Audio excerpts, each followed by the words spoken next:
जादुई टीवी। सुनो, तुम्हारे बाबूजी तो कब के गुजर गए। अब उनका जो सामान है वो पड़े पड़े कबाड़ा हो रहा है। बेच ही दो, कुछ पैसे आ जाएंगी। बात तो सही है। अगले संडे फुर्सत में यही करेंगे। अगले संडे रोहित सारा सामान कबाड़ी को घर बुला के दे देता है। तभी उसकी नजर बाबूजी की पुरानी टीवी पर जाती है, जो इतने सालों तक कूड़े में पड़ी थी, फिर भी चमचमा रही थी। टीवी तो देखो, जैसे एकदम नई हो। हाँ, बाबूजी को टीवी देखना बहुत पसंद था। उनका सपना था कि वो टीवी पे आए। एक बार मौका भी था जब वो अपने गांव के गाने सुनाने किसी चैनल पर जाने वाले थे, पर मैं और मेरा भाई लड़ पड़े और बाबूजी को घर पर ही रुकना पड़ा। चला के देखें क्या? हाँ हाँ, क्यों नहीं, देख लेते हैं। शायद ही चले। बाबूजी ने उस लड़ाई के दिन के बाद टीवी देखना ही छोड़ दिया था। टीवी चालू करने के लिए उसमें केबल वायर लगा दिया जाता है। एक न्यूज़ चैनल चालू हो जाती है। स्वर्ग की सीढ़ी के रास्ते हैं तीन, तीनों के तीन रास्ते हैं संगीन। पहला रास्ता है सांप की बीन, दूसरा रास्ता घर में बिछा कालीन, तीसरा रास्ता कलकत्ता से चीन। ये क्या बकवास खबर है, कुछ अच्छा लगा दो। अरे आप बोलो तो सही, कोई अच्छी खबर सुना देता हूँ। मेरा तो काम ही खबर देना है। अरे बाप रे, टीवी बात कर रही है। हाँ, ये न्यूज़ वाला मुझसे। हाँ हाँ, आपसे ही तो बात करूंगा ना, आपके घर में हूं तो। अरे ये सपना है क्या? तुम हमसे बात नहीं कर सकते? अरे सपना नहीं भाई साहब, ये टीवी जादुई टीवी है। बोलो, क्या खबर सुननी है, वरना ब्रेक लेने का टाइम आ जाएगा। सुप्रिया घबरा के टीवी बंद कर देती है। वो क्या था? अरे एक बार और चालू करके देखे, फिर से बात करेगा तो चैनल बदल देंगे। सुप्रिया फिर टीवी चालू कर देती है। अरे ऐसा कोई मुंह पे टीवी बंद करके जाता है क्या? मुझे बुरा लगा आपका नेचर। चाय पानी तो पूछो। सुप्रिया टीवी के बटन से चैनल बदल देती है। अब टीवी पर एक फिल्म चल रही है।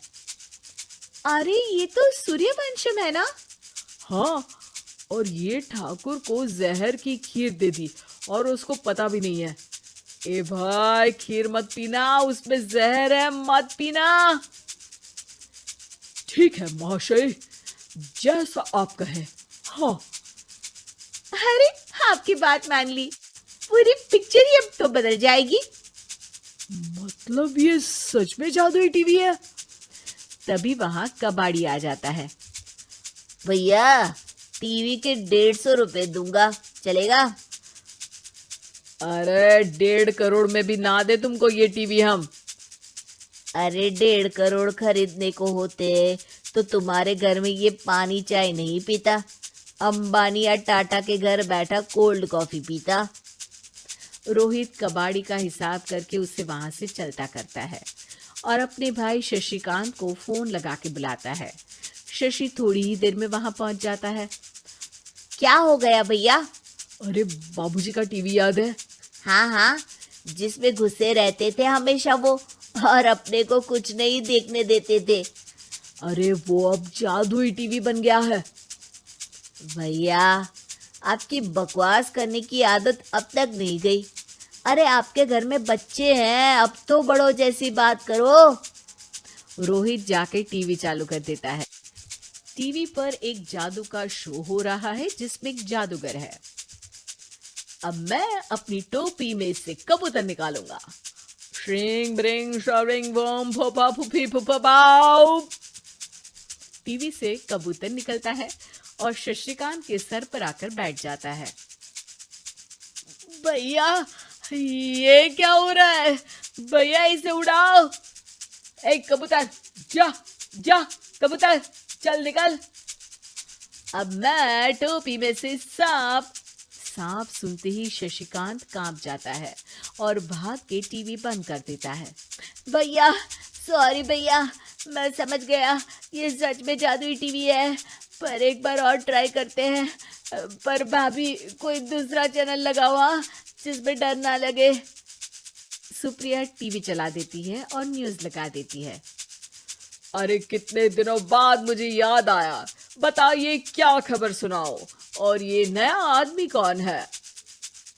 ये मेरा भाई है, शशिकांत। ओह यस, वही है ना जिससे तुम लड़ लिए थे किसी बात पे, और तुम्हारे बुढ़ाओ पिताजी गुस्सा हो गए थे और टीवी को संन्यास दे दिया था। हैं? तुमको कैसे पता ये सब? इस टीवी में रहने वाले आदमी से लेकर कबूतर तक को तुम्हारे बाबूजी और तुम्हारी बातें पता है, इसलिए तो ये जादुई टीवी है। ये टीवी क्या कर सकती है वैसे? तुम जो मांगो दे सकती है। कहानी बदल सकते हो, खबर बदल सकते हो, कोई चीज मांग सकते हो। अरे भैया, ये टीवी मैं लेके जा रहा हूँ। बाबूजी का लाडला तो मैं ही था ना। अरे ऐसे कैसे? मैं बड़ा बेटा था, अब तक मेरे घर में टीवी थी ना। अब तक कहाँ गए थे पिताजी के लाडले? तुम्हारी गलती का एहसास भी है। अरे भैया, ज्यादा ना बोलो वरना भूल गए, आपके दांत तोड़ दिए थे मैंने उस लड़ाई में।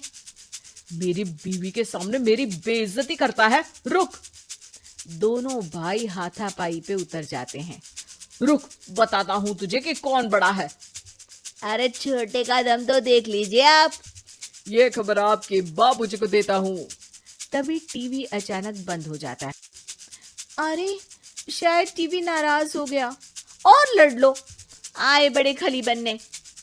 टीवी से एक तेज रोशनी निकलती है और टीवी में बाबूजी दिखाई देते हैं। बाबूजी, आप इतना चकरा क्यों रहा है? अपने बाप को नहीं पहचानता क्या? ये तो ऐसा ही है बाबूजी। प्रणाम बाबूजी। अरे चुप कर, तुम दोनों ही उल्टे हो। तुम्हारी वजह से मैंने टीवी में आने के सपने को छोड़ दिया, तुम्हारी लड़ाई की वजह से।